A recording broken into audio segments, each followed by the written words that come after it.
ഒരു തേനീച്ച ഒരു പൂവിൽ നിന്ന് തേൻ വലിച്ചു കുടിക്കുന്നത് പോലെ ചാണക്യന്റെ അർത്ഥശാസ്ത്രമാണ്.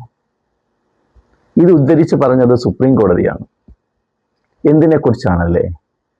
നമ്മുടെ ടാക്സ് ടെററിസത്തിനെതിരെ കുറിച്ച് സുപ്രീം കോടതി പറഞ്ഞ വാചകങ്ങളാണ് ഇത്. എല്ലാവർക്കും നമസ്കാരം. ഞാൻ അഡ്വക്കേറ്റ് സന്തോഷ് കുമാർ. ഞാൻ ഇന്ന് ഡിസ്കസ് ചെയ്യാൻ പോകുന്ന ടോപ്പിക് ടാക്സ് ടെററിസം. നമ്മൾ ഇന്നലെ കേട്ട ഒരു ന്യൂസാണ്. കോൺഫിഡന്റ് ഗ്രൂപ്പ് ഉടമ CJ ജോയ് ഇൻകം ടാക്സിന്റെ റെയ്ഡിനിടയിൽ സ്വയം വെടിയുതിർത്ത് മരണപ്പെട്ടു. എന്താണിത്? ന്യൂസിന്റെ അടിസ്ഥാനത്തിൽ പറയുകയാണെങ്കിൽ ലാസ്റ്റ് 3 ദിവസമായി ഇൻകം ടാക്സുകാർ അദ്ദേഹത്തിന്റെ കർണാടകയിലുള്ള ബാംഗ്ലൂരുവിലെ ഓഫീസ് 3 ദിവസമായിട്ട് റെയ്ഡ് നടത്തുകയാണ്. ഇതിനെക്കുറിച്ച് അദ്ദേഹം ഹൈക്കോടതിയിൽ ഒരു കേസ് കൊടുക്കുകയും താൽക്കാലിക സ്റ്റേ ഹൈക്കോടതി അനുവദിക്കുകയും, എന്നാൽ അതിനെ തുടർന്ന് ഇൻകം ടാക്സ് അധികൃതർ ഹൈക്കോടതിയിൽ പോയിട്ട് സ്റ്റേ നീക്കിയതിന് തൊട്ടു പിന്നാലെയാണ് കേരളത്തിൽ നിന്നുള്ള ഇൻകം ടാക്സുകാർ അദ്ദേഹത്തിന്റെ ഓഫീസിൽ പോയിട്ട് റെയ്ഡ് നടത്തി അദ്ദേഹം മാനസികമായി പീഡിപ്പിച്ചത്. ഇത് ഇന്നലെയും ഇന്നും തുടങ്ങിയ ഒരു സംഭവമല്ല.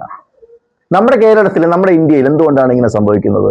വേറെ ഒരു രാജ്യങ്ങളിലും ഇത് കേൾക്കുന്നില്ലല്ലോ. ഗൾഫ് കൺട്രീസിൽ കേൾക്കുന്നുണ്ടോ? ഇല്ല. US കേൾക്കുന്നുണ്ടോ? ഇല്ല. എന്താണിത്? ഇതാണ് ടാക്സ് ടെററിസം. ഇതിനെതിരെ പ്രതികരിക്കണം.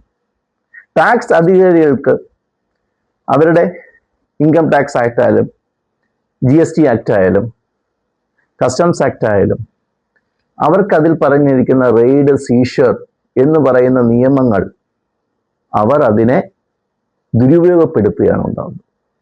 ഇതിനെ ഒരു ജുഡീഷ്യറിയുടെ അണ്ടയിൽ കൊണ്ടുവരിക, ജുഡീഷ്യറിയുടെ അനുവാദത്തോടു കൂടി റെയ്ഡ് നടത്താനും സെർച്ച് നടത്താനും സീഷർ ചെയ്യാനും ഉള്ള നടപടിക്രമങ്ങൾ പാലിക്കുക. കേരളത്തിൽ മാത്രമല്ല, ഇന്ത്യയിൽ ഒട്ടനവധി കോർപ്പറേറ്റുകളെയും ഇവർ സ്വാധീനിക്കുകയും ഇതിനെ പിന്നിൽ വേറെ വശം കൂടെയുണ്ട്.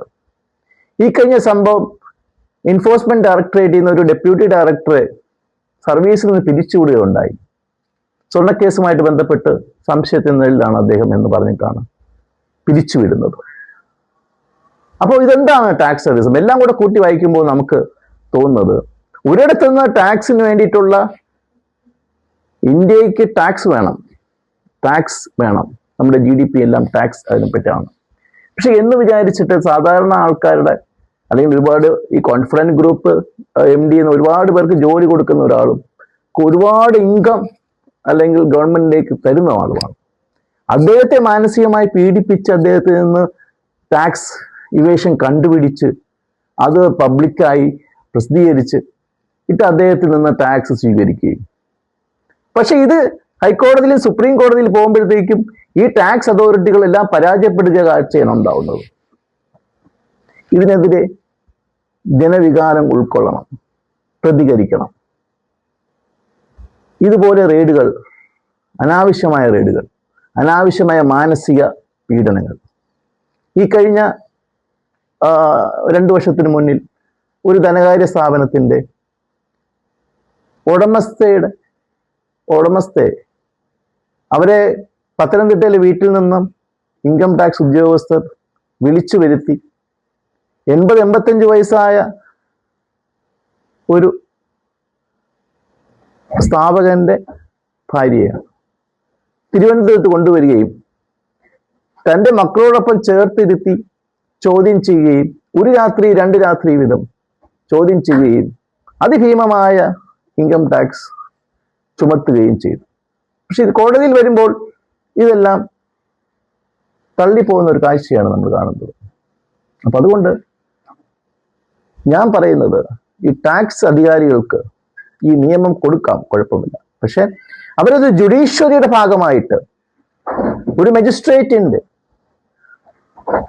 ഭാഗത്ത് നിന്ന് ഇത്തരം എൻഫോഴ്സ്മെന്റുകൾ ചെയ്യുമ്പോൾ എന്തുകൊണ്ട് അങ്ങനെ ചെയ്യണം എന്നുള്ളത് കോടതിയെ കൂടി ബോധ്യപ്പെടുത്തിയിട്ട് വേണം ഇത്തരം റെയ്ഡുകളും കാര്യങ്ങളും ചെയ്യാനാണ് എൻ്റെ വിലയിരുത്തുക. എല്ലാവർക്കും നമസ്കാരം. പുതിയ ടോപ്പിക്കുമായിട്ട് വീണ്ടും കാണാം.